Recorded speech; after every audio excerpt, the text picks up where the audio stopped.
يا أيها الناس كلوا مما في الأرض حلالا طيبا ولا تتبعوا خطوات الشيطان إنه لكم عدو مبين إنما يأمركم بالسوء والفحشاء وأن تقولوا على الله ما لا تعلمون وإذا قيل لهم اتبعوا ما أنزل الله قالوا بل نتبع ما ألفينا عليه آباءنا أولو كان آباؤهم لا يعقلون شيئا ولا يهتدون ومثل الذين كفروا كمثل الذي ينعق بما لا يسمع إلا دعاء ونداء صم بكم عمي فهم لا يعقلون يا أيها الذين آمنوا كلوا من طيبات ما رزقناكم واشكروا لله إن كنتم إياه تعبدون إنما حرم عليكم الميتة والدم ولحم الخنزير وما أهل به لغير الله فمن اضطر غير باغ ولا عاد فلا إثم عليه إن الله غفور رحيم إن الذين يكتمون ما أنزل الله من الكتاب ويشترون به ثمنا قليلا أولئك ما يأكلون في بطونهم إلا النار ولا يكلمهم الله يوم القيامة ولا يزكيهم ولهم عذاب أليم أولئك الذين اشتروا الضلالة بالهدى والعذاب بالمغفرة فما أصبرهم على النار ذلك بأن الله نزل الكتاب بالحق وإن الذين اختلفوا في الكتاب لفي شقاق بعيد۔ ان آیات کریمہ کا ترجمہ یہ ہے کہ اے لوگو زمین میں جو حلال پاکیزہ چیزیں ہیں وہ کھاؤ اور شیطان کے نقش قدم پر نہ چلو، یقین جانو کہ وہ تمہارے لیے کھلا دشمن ہے۔ وہ تو تم کو یہی حکم دے گا کہ تم بدی اور بے حیائی کے کام کرو اور اللہ کے ذمے وہ باتیں لگاؤ جن کا تمہیں علم نہیں ہے۔ اور جب ان کافروں سے کہا جاتا ہے کہ اس کلام کی پیروی کرو جو اللہ نے اتارا ہے، تو وہ کہتے ہیں کہ نہیں، ہم تو ان باتوں کی پیروی کریں گے جن پر ہم نے اپنے باپ دادوں کو پایا ہے۔ بھلا کیا اس صورت میں بھی جب ان کے باپ دادے ذرا بھی سمجھ نہ رکھتے ہوں اور انہوں نے کوئی آسمانی ہدایت بھی حاصل نہ کی ہو؟ اور جن لوگوں نے کفر کو اپنا لیا ہے ان کو حق کی دعوت دینے کی مثال کچھ ایسی ہے جیسے کوئی شخص ان جانوروں کو زور زور سے بلائے جو ہانک پکار کے سوا کچھ نہیں سنتے۔ یہ بہرے، گونگے، اندھے ہیں، لہذا کچھ نہیں سمجھتے۔ اے ایمان والو، جو پاکیزہ چیزیں ہم نے تمہیں رزق کے طور پر عطا کی ہیں ان میں سے جو چاہو کھاؤ اور اللہ کا شکر ادا کرو، اگر واقعی تم صرف اسی کی بندگی کرتے ہو۔ اس نے تو تمہارے لیے بس مردار جانور، خون اور سور حرام کیا ہے، نیز وہ جانور جس پر اللہ کے سوا کسی اور کا نام پکارا گیا ہو۔ ہاں، اگر کوئی شخص انتہائی مجبوری کی حالت میں ہو، جبکہ اس کا مقصد نہ لذت حاصل کرنا ہو اور نہ وہ حد سے آگے بڑھے، تو اس پر کوئی گناہ نہیں۔ یقیناً اللہ بہت بخشنے والا، بڑا مہربان ہے۔ حقیقت یہ ہے کہ جو لوگ اللہ کی نازل کی ہوئی کتاب کو چھپاتے ہیں اور اس کے بدلے تھوڑی سی قیمت وصول کر لیتے ہیں، وہ اپنے پیٹ میں آگ کے سوا کچھ نہیں بھر رہے۔ قیامت کے دن اللہ ان سے کلام بھی نہیں کرے گا اور نہ ان کو پاک کرے گا، اور ان کے لیے دردناک عذاب ہے۔ یہ وہ لوگ ہیں جنہوں نے ہدایت کے بدلے گمراہی اور مغفرت کے بدلے عذاب کی خریداری کر لی ہے۔ چنانچہ اندازہ کرو کہ یہ دوزخ کی آگ سہنے کے لیے کتنے تیار ہیں۔ یہ سب کچھ اس لیے ہوگا کہ اللہ نے حق پر مشتمل کتاب اتاری ہے، اور جن لوگوں نے ایسی کتاب کے بارے میں مخالفت کا رویہ اختیار کیا ہے وہ ضدہ ضدی میں بہت دور نکل گئے ہیں۔ ان آیات کا پچھلی آیتوں کے ساتھ یہ تعلق ہے کہ اللہ تبارک و تعالی نے پچھلی آیتوں میں ان مشرکین کا ذکر فرمایا تھا جو اللہ تبارک و تعالی کے ساتھ دوسرے خداؤں کو،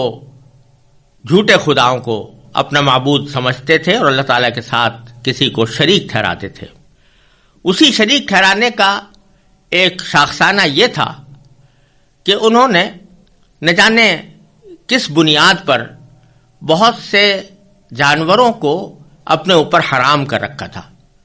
مثلا یہ کہ بعض اوقات کسی جانور کو وہ کسی بت کے نام پر آزاد چھوڑ دیتے تھے جس کو صائبہ کہتے تھے، اور اسی طرح کی بہت سی رسمیں انہوں نے ایجاد کی ہوئی تھیں جس کے نتیجے میں بہت سے جانوروں کو وہ اپنے اوپر حرام کیے ہوئے تھے، جس کی پوری تفصیل انشاءاللہ سورہ انعام میں آئے گی۔ وہاں اللہ تبارک و تعالی نے ان کی ان رسموں کو قدر تفصیل کے ساتھ ذکر کیا ہے اور یہ بتلایا ہے کہ کس طرح انہوں نے بتوں کی پرستش کرتے ہوئے اللہ تعالیٰ کی نازل کی ہوئی پاک، حلال، پاکیزہ چیزوں کو بھی حرام کر رکھا ہے۔ تو اللہ تبارک و تعالیٰ یہاں ان کے شرک کی ایک صورت بیان فرما رہے ہیں کہ ان کے شرک کا ایک حصہ یہ ہے کہ اصل میں تو اللہ تبارک و تعالیٰ ہی کو یہ حق حاصل ہے کہ وہ کسی چیز کو حلال قرار دے یا حرام قرار دے،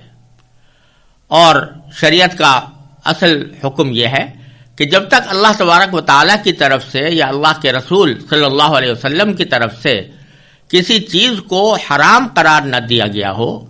تو اس کو حلال ہی سمجھا جائے گا۔ تو اللہ تبارک و تعالیٰ نے جن چیزوں کو حرام کیا ان کو تو بے شک حرام کرنا، حرام ہی سمجھنا ضروری ہے، چاہے وہ قرآن کریم میں آئی ہوں یا رسول کریم سرور دو عالم صلی اللہ علیہ وسلم نے اس کی حرمت کا بیان فرمایا ہو۔ لیکن اپنی طرف سے گھڑ کر کسی چیز کو حرام قرار دینا یہ بھی ایک طرح سے شرک کا ایک شعبہ ہے، کیونکہ کسی چیز کو حلال کرنا یا حرام کرنا یہ اللہ تعالیٰ کا استحقاق ہے۔ اگر کوئی شخص یہ کہے کہ میں حرام کرتا ہوں فلاں چیز کو تو یہ ایک طرح سے وہ اللہ تعالیٰ کے استحقاق میں اپنے آپ کو شریک کر رہا ہے، تو یہ بھی شرک کا ایک شعبہ ہے۔ تو اللہ تبارک و تعالیٰ ان کے اس عمل کی تردید کرتے ہوئے فرما رہے ہیں کہ یا ایھا الناس، اے لوگو، اور اس لوگوں کو لفظ جب استعمال کرتے ہیں اللہ تبارک و تعالیٰ تو اس میں مسلمان اور کافر دونوں شامل ہوتے ہیں۔ تو گویا یہ خطاب صرف مسلمانوں کو نہیں ہے بلکہ تمام انسانوں کو ہے جن میں غیر مسلم بھی داخل ہے۔ ان کو خطاب کرتے ہوئے فرمایا کہ کلوا مما فی الارض حلالا طیبا، زمین میں جو حلال پاکیزہ چیزیں ہیں وہ کھاؤ۔ جن کو اللہ تبارک و تعالی نے حلال قرار دیا ہے اور حرام قرار نہیں دیا، ان کو کھانے میں تمہیں کوئی تکلف یا کوئی تأمل نہ ہونا چاہیے، اور یہ نہ سمجھنا چاہیے کہ یہ ہمارے لیے ناجائز ہے، کیونکہ یہ جو تم نے رسمیں بنا لی ہیں کہ فلاں جانور ہمارے لیے حرام ہے، تو یہ در حقیقت اللہ تعالی نے تو یہ حکم نازل کیا نہیں تھا، تو یقیناً شیطان نے تم کو سجایا ہے۔ اور جب تک اللہ تبارک و تعالیٰ کی طرف سے کسی چیز کے حرام ہونے کا حکم نہ آئے تو محض کسی ایک شخص کے کھڑے ہو کر کہہ دینے سے کہ یہ چیز حرام ہے وہ حرام نہیں ہوتی، وہ در حقیقت شیطان کی طرف سے ایک گمراہی کا ایک راستہ پیدا کیا جاتا ہے۔ لہذا آگے فرمایا وَلَا تَتَّبِعُوا خُطُوَاتِ الشَّيْطَانِ، اور شیطان کے نقش قدم پر نہ چلو کیونکہ وہ تمہیں گمراہی کی طرف لے جاتا ہے۔ إِنَّهُ لَكُمْ عَدُوٌّ مُّبِينٌ، یقین جانو کہ وہ تمہارے لیے ایک کھلا دشمن ہے۔ اور پھر آگے یہ بھی فرمایا کہ شیطان کا تو کام ہی یہ ہے کہ انما یامرکم بالسوء والفحشاء وان تقولوا علی اللہ ما لا تعلمون. 3 باتیں فرمائی کہ شیطان جو ہے وہ تمہیں کس بات کا حکم دیتا ہے؟ ایک تو برائی کا، ایک بے حیائی کے کام کا، اور تیسرے یہ کہ تم اللہ کے ذمے وہ باتیں لگاؤ تمہیں جن کا علم نہیں ہے، تمہیں کسی نے نہیں بتایا کہ اللہ تعالیٰ نے یہ بات کہی ہے، لیکن تم اپنی طرف سے وہ اللہ تعالیٰ کی طرف منسوب کر دو. تو برائی میں تو ہر گناہ داخل ہے، مثلا جھوٹ بولنا، رشوت لینا وغیرہ وغیرہ. تو شیطان حکم دیتا ہے کہ اس قسم کے کام کرو، اس کی طرف انسان کو متوجہ کرتا ہے. اور فحشاء کا لفظ قرآن کریم میں بہت سی جگہوں پر آیا ہے. یہ ہر اس عمل کے لیے ہے جو بے حیائی کا ہو، بے شرمی کا کام ہو. تو شیطان جو ہے وہ بے حیائی اور بے شرمی کے کام پر انسانوں کو اکساتا ہے. اور تیسرا یہ کہ اللہ کے ذمے وہ باتیں لگاؤ جن کا تمہیں علم نہیں ہے. علم نہ ہونے کے معنی یہ کہ اللہ تبارک و تعالیٰ کی طرف اگر کوئی بات منسوب کی جائے کہ اللہ تعالیٰ نے یوں فرمایا ہے یا یہ حکم دیا ہے، یہ کسی انسان کے لیے اس وقت تک جائز نہیں ہے جب تک کہ اس کے پاس یقینی طور سے یہ علم نہ آ گیا ہو کہ واقعی اللہ تعالیٰ نے ایسا کہا ہے. مثلا قرآن کریم میں آ گیا ہو، اللہ کے پیغمبر آپ کو آ کر بتائے تو بے شک آپ کو علم ہو گیا کہ اللہ تعالیٰ نے یہ کہا. لیکن اگر نہ قرآن کہہ رہا ہے نہ اللہ کا پیغمبر بتا رہا ہے، اپنی طرف سے تم نے کوئی باتیں گھڑ لی ہے اور اس کو اللہ تعالیٰ کی طرف منسوب کرتے ہو، تو یہ در حقیقت شیطانی عمل ہوتا ہے. شیطان تمہیں اس پر اکساتا ہے کہ اللہ کے ذمے وہ باتیں لگاؤ جن کا تمہیں علم نہیں. اللہ تبارک و تعالیٰ فرماتے ہیں آگے کہ جب ان سے کہا جاتا ہے کہ بھئی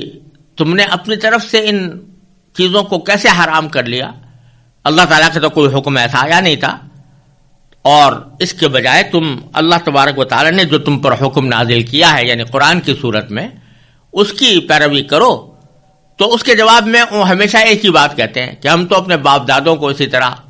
دیکھتے چلے آئے ہیں، لہذا ہم انہی کی اتباع کریں گے، انہی کی پیروی کریں گے. چنانچہ فرمایا کہ وَإِذَا قِيلَ لَهُمْ، جب ان سے کہا جاتا ہے کہ اتبعوا، پیروی کرو، کہے کہ ما انزل اللہ، اس کلام کی پیروی کرو جو اللہ نے اتارا ہے. قالو، تو یہ جواب میں کہتے ہیں کہ بل نتبع ما الفینا علیہ آباءنا، بل نتبع، نہیں ہم تو ان باتوں کی پیروی کریں گے، ما الفینا، جن پر پایا ہے ہم نے، علیہ آباءنا، اپنے باپ دادوں کو، تو ہم اس طریقے کو نہیں چھوڑ سکتے. باری تعالیٰ اس کے جواب میں فرماتے ہیں اولو کان آباؤہم لا یعقلون شیئا ولا یہتدون، بھلا کیا اس صورت میں بھی ان کو اپنے باپ دادوں ہی کی پیروی کرنی چاہیے جبکہ ان کے باپ دادا ذرا بھی سمجھ نہ رکھتے ہوں، لا یعقلون شیئا، کچھ نہ سمجھتے ہوں، اور ولا یہتدون، اور نہ ان کے پاس کوئی ہدایت ہو اللہ تعالیٰ کی طرف سے بلکہ اپنی طرف سے انہوں نے کوئی بات گھڑ لی ہو. یعنی باپ دادوں کی پیروی کرنا